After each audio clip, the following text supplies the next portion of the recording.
Agora vamos falar com o Dr. Charles Almeida Júnior, ele que é coordenador médico do SAMU. Tá de plantão, inclusive, né? O Dr. Charles está de plantão, inclusive, mas gentilmente está atendendo a nós aqui. Dr. Charles, bom dia, tudo bem, doutor? Bom dia, tudo bem contigo? O senhor está de plantão aí, né, doutor? Estou de plantão. Tá certo, qualquer momento o doutor pode falar, tô indo atender, a gente espera que não, né? Porque o SAMU ficando aí paradinho é melhor para todo mundo, né, doutor? Sim, perfeito, com certeza. Se a gente puder, se não sair nenhuma ocorrência, é porque nada de ruim aconteceu. Nada de ruim aconteceu.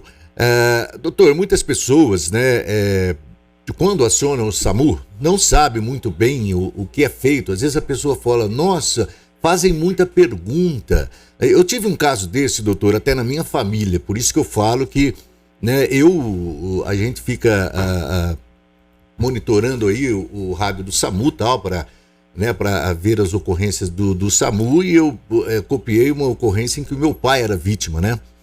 Meu pai havia passado mal e eu liguei para minha irmã, ela, como você está sabendo? Eu falei, não, eu expliquei para ela, ela falou, nossa, eles fazem muita pergunta. Eu falei, minha irmã, isso tem um propósito, porque eles fazem muita pergunta, né, doutor? Eu gostaria que o senhor respondesse isso daí, porque tem um propósito, esse pequeno dicionário aí que o pessoal pergunta para quem liga no SAMU, né, doutor? Claro, então vamos lá, até por parte, para que as pessoas entendam melhor. Como acontece um atendimento normal, né? A hora que vocês fazem o chamado pro SAMU, essa ligação ela não cai aqui em Matão, né? Essa ligação que vocês fazem, ela é direcionada para a central em Araraquara. Uhum. Nessa central, tanto um médico como um enfermeiro, eles começam algumas perguntas, e essas perguntas são voltadas para compreender o que está acontecendo, né? E que tipo de recurso destinar para o socorro. Então, nós temos dois tipos de viatura. Nós temos a viatura básica e avançada. A viatura de suporte básico, ela tem um técnico de enfermagem, um condutor. E aí eles fazem um atendimento que justamente não envolve tantos recursos invasivos, né? Eles não têm tantos recursos para auxiliar. E aí nós temos a unidade avançada, que aí ela é composta por médico, enfermeiro e o condutor. E essa unidade, ela só sai para as ocorrências de característica vermelha, que são as ocorrências mais graves. Então, quando o médico está perguntando idade do paciente, o que aconteceu, quanto tempo tem, se está acordado, se está respirando, se está conseguindo responder uma pergunta ou não, se alguém perto do paciente já conseguiu checar alguma coisa diferente a mais além disso, em um histórico completo, é só porque ele está determinando, tentando entender que tipo de agravo está acontecendo para selecionar que tipo de recurso ele julga mais pertinente encaminhar, entendeu? Por isso toma um pouquinho de tempo nessas perguntas, mas é para que uma ocorrência que seja grave, por exemplo, não vá com a unidade básica primeiro para depois precisar ser chamada avançada. De certa forma, essas perguntas elas estão não atrasando, mas elas podem estar encurtando mesmo o atendimento, né? Agora, doutor, a gente percebe também, eu que já acompanhei centenas e centenas de atendimento do SAMU, e a gente ouve os comentários ali de pessoas que estão próximas. Nossa, a viatura do SAMU colocou a pessoa dentro, um acidentado, por exemplo, dentro da viatura. Pô, tá parado aqui faz 2 ou 3 minutos. Isso também tem um motivo, né, doutor? Da mesma forma. Quando uma unidade básica vai prestar o atendimento, a primeira coisa que eles têm que fazer é fazer uma conferência, né, das informações que foram passadas. Então, se o paciente em questão é o paciente que foi dito, se a clínica, se o que foi descrito que está acontecendo com o paciente confere, aí eles fazem, o técnico dessa unidade faz uma avaliação inicial do paciente, então ele examina, colhe os sinais vitais, né, mede pressão, mede glicemia, faz um exame físico direcionado aí, e aí esse profissional vai ligar novamente, né, ele vai falar novamente com o médico da central, o médico da regulação em Araraquara, explicar o que está acontecendo, passar os sinais vitais bonitinho, e esse médico em Araraquara vai determinar que tipo de cuidado ele vai ofertar. já ali no lugar e para onde esse paciente vai ser levado. Como o Matão tem um hospital, acaba que, por exemplo, a maioria dos atendimentos vai, né, é direcionado ao Malzone. Mas ele orienta, por exemplo, se for um caso em que a pressão está alta, ele fala, já pode dar tal medicação e vai ao Malzone. O paciente está nauseado, está vomitando. Pode funcionar um acesso e medicar com tal droga. Isso é o que acontece quando uma básica vai. E esse tempo que eles estão tomando lá dentro da unidade é isso, eles estão fazendo essa checagem e iniciando os cuidados, antes de iniciar o transporte. E mais ou menos a mesma coisa acontece na unidade avançada. Então, quando a gente coloca o paciente lá dentro, os médicos, né, que estão junto dessa ocorrência mais grave, eles vão iniciar o atendimento. Então, tudo que for necessário seja feito no local para melhorar o paciente antes de ser conduzido ao PS é feito ali. Então, algumas vezes vai ser um acesso venoso e alguma medicação, outras vezes pode ser uma intubação para que o paciente ventile melhor até chegar ao pronto-socorro. Então, nessa fase aí em que nós estamos parados dentro da viatura, normalmente o que nós estamos fazendo é já iniciar os cuidados, já ofertar os primeiros cuidados ao paciente ali no local, para que ele tenha uma transferência mais tranquila até o hospital. Doutor, outro fato que a gente acompanha, nós tivemos na semana passada acidentes envolvendo moto todos os dias aqui em Matão. Foi a semana inteira de acidente com motos aqui em Matão. Em alguns acidentes que a gente chega para acompanhar o SAMU, a pessoa que sofreu esse acidente, uma das primeiras coisas que faz, não são todos, é claro, mas algumas fazem, é retirar o capacete. Isso não é recomendado, né, doutor? Não, de forma alguma. Matão realmente tem uma incidência muito grande de acidentes com colisão de moto, tá? Assim, frequentemente pela manhã, no horário de entrada aí dos profissionais no serviço e no fim da tarde, quando as firmas encerram no trabalho, nós temos uma incidência muito grande, são muitas quedas, muitas colisões de moto. E a orientação, né, é que a vítima, né, ela permaneça parada, confortável, numa posição em que ela fique confortável ali, e que alguém ao redor, né, acione o SAMU, e nós é que fazemos a retirada, né, porque quando você tem esse evento de colisão ou de queda, um dos principais riscos aí atribuídos ao paciente é de lesão de coluna cervical. E aí esse manuseio para retirada do capacete é bem distinto do habitual, da forma como as pessoas tiram, né? Nós fazemos uma estabilização da coluna para fazer a retirada do capacete. E isso não vai ser feito por uma pessoa que não leiga, né? Uma pessoa que não saiba ofertar esse tipo de cuidado.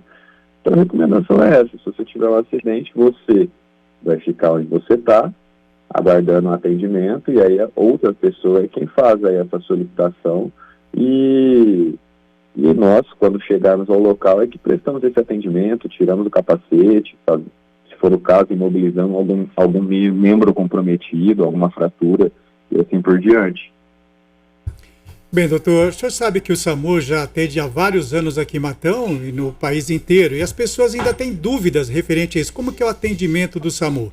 Por exemplo, uma dúvida, doutor, quando a pessoa está na sua residência, está em casa, ela passa por mal súbito, alguma coisa, liga-se para o SAMU vai buscar a pessoa e leva até o pronto-socorro.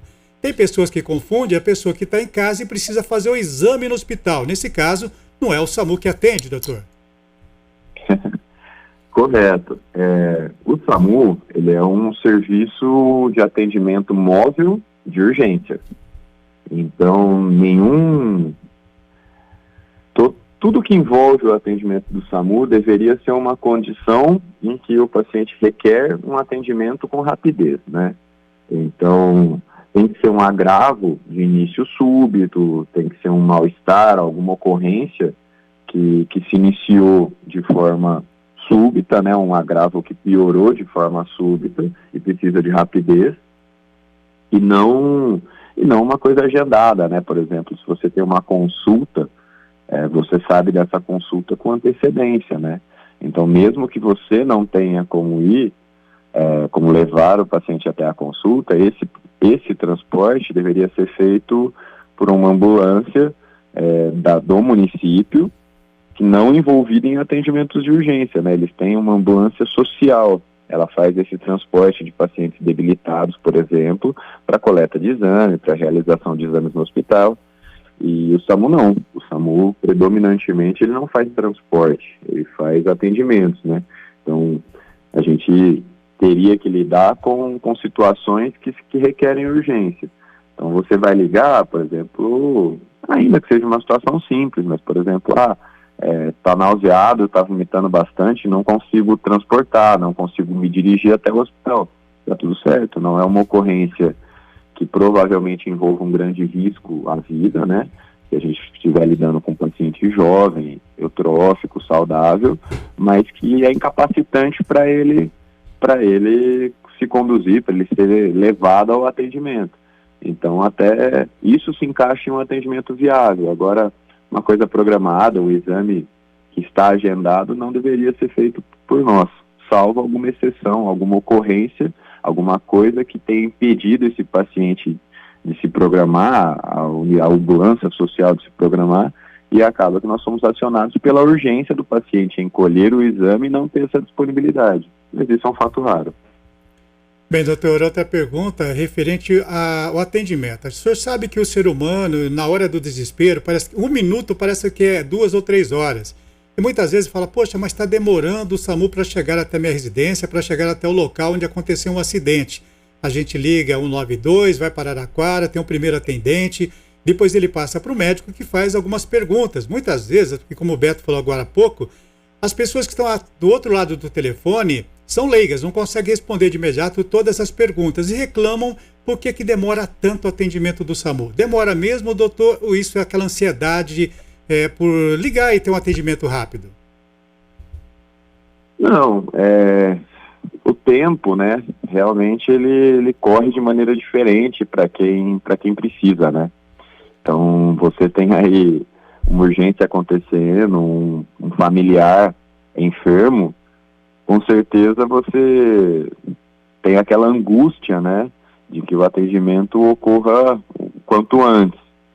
Mas, assim, esse tempo envolvido no processo de triagem do paciente, o tempo que a unidade demora para chegar, é um tempo curto, né? Antes da pandemia, na verdade, foi o último levantamento que eu me lembre, né?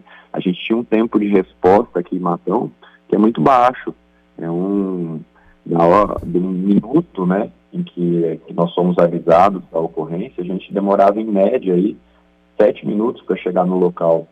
E isso é bem rápido, né? Isso é o mais rápido que dá para ser, se você considerar a distância, trânsito e tudo envolvido. E só que existe realmente a outra parte, né, do atendimento que é feita por telefone, e isso também toma um tempo. Então, realmente, para as pessoas, a sensação de tempo, às vezes, é um pouco aumentada, mas tanto o Matão como a Central de Regulação em Araraquara tem um tempo bem aceitável no que diz respeito ao tempo minuto, né, do chamado até o paciente ser atendido. Então, existe essa preocupação, essa urgência, mas é difícil que uma ligação para uma central e a saída de uma ambulância até a residência, até o local do enfermo, seja mais curto do que a gente consegue executar aqui. Porque a gente vê até hoje, né, o SAMU sendo acionado para ir, por exemplo, numa chácara, num sítio, falando, chega na porteira tal, você pega a direita, passa o mata-burro, pega a esquerda tal, né, às vezes é muita dificuldade em encontrar o paciente também, ou o local, né, em que o paciente está, mas o pessoal tem uma calma, tem uma tranquilidade, né, doutor? Mesmo em Matão, né, já que é um momento oportuno para isso, né, várias vezes as numerações de casa, ou mesmo o nome de rua, elas são mal sinalizadas.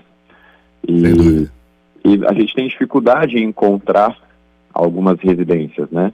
Então, aproveitar esse momento que ajuda o esclarecimento para a população, sempre que possível, se você acionar, né, o socorro e houver alguém disponível para sinalizar na entrada da casa para a ambulância, ajuda demais. Porque aí, a hora que a ambulância, né, inicia o trajeto na rua, a gente já consegue ver lá alguém acenando na frente e não precisa ficar fazendo leitura dos números, né, na lateral. Principalmente à noite. Tem bairros que a numeração da maioria das casas não está lá. E aí a gente tem bastante dificuldade. E muito bairro sem placa, né? É com nome verdade, de rua. que falta de nome de ruas dos bairros, né, Beto? Com certeza. A gente está, inclusive, acompanhando imagens aí de atendimentos do SAMU.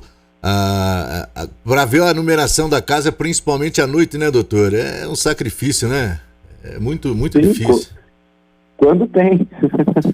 Quando tem. E é uma coisa que a pessoa deveria destacar na casa dela muito bem, né? Fazer uma coisa bem grande lá. Sim, tem gente que põe num cantinho lá da parede, aí tem uma árvore na frente da casa, pinta no muro, né? Faz um número um pouco maior. Você vai facilitar para muitas coisas, inclusive para quando você precisar do SAMU. Olha que legal, doutor. A Pamela Cristina Silvia Bellini, ela está dizendo aqui, ó, doutor Charles, um excelente médico, ele salvou a vida do meu filho. É muito bom ouvir isso, né, doutor? Apesar de ser uma coisa em que eu acho que os médicos mais fazem, né, na vida, e que é salvar a vida de uma pessoa. É muito legal. Isso, a profissão de médico envolve momentos que são bem ruins, né? Nós temos, infelizmente, nós lidamos com pacientes com uma diversidade muito grande de problemas, né? Algumas doenças que são curáveis, outras que não são, né? Então, a vida de médico tem muita parte triste, muito insucesso, né? Tem alguns pacientes em que, apesar de todo o cuidado que você vai ofertar, o desfecho final é inevitável, né? Então, a gente lida com paciente com câncer terminal, a gente lida com pacientes que tiveram algum agravo muito grande, que não respondeu às terapêuticas. Então, quando as coisas vão bem, quando o paciente fica vivo e as coisas são boas, né? São boas para o médico, são boas para o paciente, é muito legal, sim. O reconhecimento é bom, mas os pacientes bem é o que o médico mais quer, é a parte mais feliz de todo o trabalho, com certeza. Sem dúvida. Eu já acompanhei, inclusive, eu falo, doutor, porque eu acompanho o SAMU diariamente, né? Eu acompanho muitas ocorrências do SAMU aqui em Matão, em virtude até da gente ficar aí na frequência e tal, para saber o que está acontecendo. E muitas vezes a gente viu aqui o SAMU chegar em uma residência, chegar em um local e a pessoa está em PCR, que é parada cardiorrespiratória, né? Que leva muita gente à morte. E o SAMU fica ali, ó, 10, 15, 20, 30 minutos. Eu me lembro de uma vez aí, a vibração do médico, né? Com os seus enfermeiros ali, 2 viaturas atendendo esse caso, eu me lembro, a vibração do pessoal, conseguimos, e a pessoa ficou viva depois de estar praticamente morta, né? Isso faz com que o trabalho do SAMU seja cada vez mais reconhecido, né? Porque realmente vocês fazem o possível e até o impossível, doutor, né? Para que a vítima se recupere. Não, é como nós acabamos de conversar. Todo mundo, o médico, a equipe, quando a gente inicia o atendimento, quando a unidade sai daqui, primeiro pensamento, né, primeira coisa que a gente pede é que uma ocorrência grave é que talvez os dados tenham sido mal explicados e que a ocorrência não seja tão grave, que o paciente esteja melhor do que a gente ouviu no rádio, né? E segundo é essa parte do atendimento. A segunda parte melhor, né? A segunda parte mais gratificante, segundo evento, é isso. É que a gente consiga chegar no lugar e resolver o problema, né? Então, muitas vezes, como o senhor falou, são paradas cardiorrespiratórias, elas envolvem um atendimento que é complexo, que vão muitas pessoas. Então, a gente tem uma equipe bastante experiente, tem uma equipe de médico bastante experiente, e isso torna, né, faz para nós um evento diferente, né? Então, você começa um atendimento que envolve muitas pessoas, normalmente as paradas a gente acaba atendendo em 2 viaturas, então são muitas mãos para massagear o paciente, assistência respiratória, a parte de medicação, tem que descer todo o equipamento, né? A gente precisa avaliar o ritmo cardíaco desse paciente, por vezes chocar. Então, as paradas cardiorrespiratórias é o que tem de mais grave no nosso atendimento, mas ao mesmo tempo, quando a gente consegue vencer, né? Quando a gente consegue trazer esse paciente de volta, com certeza é muito legal, é muito gratificante para nós como profissional e é muito legal também obviamente para o familiar, para o paciente, né, que tinha aí uma situação de morte óbvia e consegue ter uma nova chance. A Pâmela, que elogiou o senhor agora há pouco, eu pedi para ela, conta aí o que aconteceu. Ela disse que o senhor internou o filho dela 4 a 5 dias, que no 5º dia tinha uma cirurgia marcada, mas aí possivelmente ele estava marcado para ter uma alta. O senhor disse que não, tal, levou o menino para o centro cirúrgico, ele fez a cirurgia, hoje está 100% recuperado. Ela disse que se não fosse essa perspicácia que o senhor teve com o filho dela, talvez o resultado poderia não ser tão bom assim, né? Então tá aí a Pâmela relatando. Legal isso. Doutor Charles, Deus te abençoe. Escreve aqui a Maria Helena. O senhor cuidou do meu irmão Gilberto e hoje ele está ótimo. Tá aí, doutor. Tá aqui o doutor. Reconhecimento, né? Reconhecimento. A Zélia de Fátima aqui, sabe? Eles são anjos, a equipe do SAMU. Só que materializados. São anjos materializados. Olha o pessoal aí elogiando muito o SAMU. Não deve ser de outra forma, né, doutor? Porque o SAMU quando sai para uma batalha aí, eles saem preparados, né, doutor? E é profissional com profissional, né? Mesmo quando eles estão à distância, um aqui ou em Bitinga e tá, os outros lá em Araraquara, o médico lá orientando. É uma conversa entre profissionais, né, doutor? E esta conversa, ela pode salvar uma vida, né? Com certeza. Eu queria fazer um adendo aí, o Gilberto em questão. Queria mandar meu agradecimento aí para ele também. A gente teve uma relação bem longa de médico-paciente. Foram alguns anos aí resolvendo a enfermidade dele. A gente teve bastante coisa para lutar junto e acredito que finalmente ele está de alta, livre de mim e saudável. Porque o médico é bom ter amizade com ele, agora precisar muito não é bom não, né? A gente tem que torcer para não precisar tanto assim. Porque, doutor, uma dúvida que cada vez que eu chego no local de acidente, desculpe se eu estou sendo redundante, mas é que nós já acompanhamos esse ano aqui já centenas e centenas de acidentes. Inclusive a imagem de um que nós acompanhamos aí no Jardim Paraíso, em que eu cheguei no local, a vítima estava já sem capacete, né? O que o doutor falou que não é recomendado, fique com o capacete. Com o calorzão que tem feito, doutor, quem sofre acidente de moto, cai nesse asfalto quente, fica muito incomodado. E as pessoas que chegam ali, né, para prestar ali o primeiro conforto, né, o primeiro atendimento, né, ficar próximo da vítima, se preocupam, porque às vezes, na maioria das vezes, uma mulher tá de blusinha, de alcinha, né, e tá naquele asfalto quente, tá queimando. Qual o tipo eu diria até de atendimento que as pessoas que chegam no local do acidente poderia dar, por exemplo, se a pessoa estiver no asfalto muito quente, doutor? Ela pode pôr um paninho embaixo do braço? O que a pessoa pode fazer, doutor, para ajudar a vítima até a chegada do SAMU?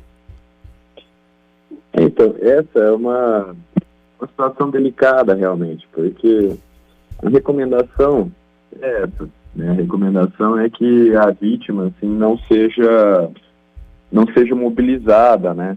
Porque realmente existem lesões aí, riscos de lesões que passam desapercebido a quem não tem experiência, né? Então, é difícil que a vítima seja mobilizada em segurança. O que de mais fácil é recomendável é, por exemplo, tentar cobrir a vítima do sol. Pode ser usado um pano, pode ser usado um guarda-sol, um guarda-chuva.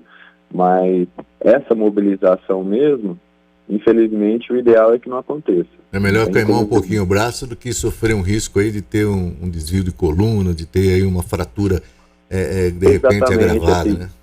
Às vezes, mesmo fratura que são vistas, né? Braço, perna, que são frequentes aí acidentes de moto, essa mobilização sem conhecimento pode ser danosa ao paciente, né? Então, por mais que o chão seja aquecido, o melhor cuidado é tentar resolver essa questão do calor. Não é que você não possa, mas cobre o sol no rosto da vítima. Se você tiver segurança, numa mobilização muito mínima, colocar um pano embaixo do braço, provavelmente não vai trazer um problema, mas tirar o capacete, mobilizar demais, virar a vítima, principalmente tentar levantá-la, não é muito legal para a própria pessoa que está ali enferma. Por isso que tem aquele ditado, né? No acidente, movo apenas um dedo, né? Isso aí. Diz que... Bem, doutor, a gente sabe que o trabalho do SAMU, e a gente acompanha, como o Beto mais acompanha ainda, é um trabalho muito bonito, que é salvar vidas. Mas tem algumas coisas que atrapalham também. Eu vou dar duas delas aqui. Primeiro, aqui, ó, Araraquara recebe 2.000 trotes em 9 meses. Pessoal passando trote para o SAMU. Infelizmente acontece isso, pode estar atrapalhando aí salvar vidas. Outra coisa aqui, Matão, também, doutor, já fazendo a pergunta, o senhor falou a respeito do trânsito. Eu já presenciei isso várias vezes, o Beto também presencia isso mais que eu. É o trânsito, o pessoal não respeita a unidade quando está saindo para atender uma urgência ou uma emergência. Parece que o pessoal não sabe que tem que dar espaço para essa unidade, né, doutor? Isso dificulta o trabalho também, né? Eu tenho, sim, 2 pontinhos que eu gostaria de destacar, né? Nós aqui em Matão, nós não atendemos às ligações. Então, quanto ao trote propriamente dito, a gente tem desses números, como vocês, né, que são bastante frequentes e que com certeza atrapalham muito, porque quem está na regulação está lá, conferindo uma informação, recebendo de um paciente, né, recebendo os dados e qual agravo aconteceu com aquele paciente. Tem um grande número de pessoas que estão buscando esse atendimento, né? Você tem que pensar que essa regulação envolve Matão, Araraquara, Dobrada, Bueno, Gavião Peixoto, Itápolis, Ibitinga, Tabatinga, Nova Europa. Então são muitas cidades ligando para o mesmo lugar. Se você ocupa isso com trote, você está dificultando bastante. Mas além do trote, a gente percebe, né, que por vezes existem chamados, atendimentos que talvez pudessem ser evitados. E evitados em que sentido, por exemplo? Você tem alguém sentado, caído, deitado embaixo de uma árvore. O ideal é que antes de você acionar o SAMU, tem uma pessoa desmaiada embaixo de uma árvore, você vá até a pessoa, né? Tente iniciar uma comunicação, né? Chama a pessoa, fala, tudo bem? O que aconteceu? Por que você está deitado na árvore? Eu estou passando mal. Está passando mal, você está sentindo o quê? Estou sentindo tal coisa. O senhor tem quantos anos? Como o senhor chama? O senhor tem algum problema de saúde? Porque aí, essa chamada que você faz é uma chamada que resulta num melhor direcionamento. Muitas vezes a pessoa vê alguém deitado, caído embaixo da árvore, por exemplo, liga para o SAMU e fala, tem uma pessoa desmaiada embaixo da árvore. E, obviamente, acontece o acionamento da ambulância, a ambulância chega até o local, e aí na hora de prestar o atendimento a pessoa fala, não, eu estou deitado aqui embaixo da árvore realmente, mas não estou sentindo nada, eu não quero nenhum atendimento. Ou mesmo que essa pessoa ou está descansando, ou mesmo bebeu um pouquinho demais, não conseguiu chegar em casa, mas está ali tranquila, não está buscando nenhum tipo de atendimento médico, né? E isso acontece com bastante frequência. Isso é uma coisa comum aqui que as unidades aqui de Matão saem para atender e encontram esses pacientes que não tem nenhuma comorbidade, não tem nenhuma enfermidade acometendo eles, não querem nenhum tipo de atendimento. Tá certo. Bom, doutor Charles, muito obrigado por ter nos atendido, mesmo estando aí de plantão. Tenho certeza que as informações passadas vão ajudar muito e muito em futuros atendimentos ou até contatos aí com o SAMU. E através do senhor gostaríamos de parabenizar todos que fazem parte dessa equipe que, segundo os ouvintes, são anjos materializados. Obrigado, doutor, pela entrevista e um ótimo dia, viu? Eu agradeço novamente aí o convite, foi muito legal participar. Eu e a equipe do SAMU estamos sempre à disposição, quando quiser, e Quando tiver qualquer tema que seja relevante, que vocês queiram, nossa participação com certeza será dada. E obrigado novamente pelo espaço, pela chance de conversar um pouquinho com todo mundo, esclarecer um pouco do funcionamento do SAMU e dizer que nós estamos sempre à disposição, querendo ajudar a todos aí.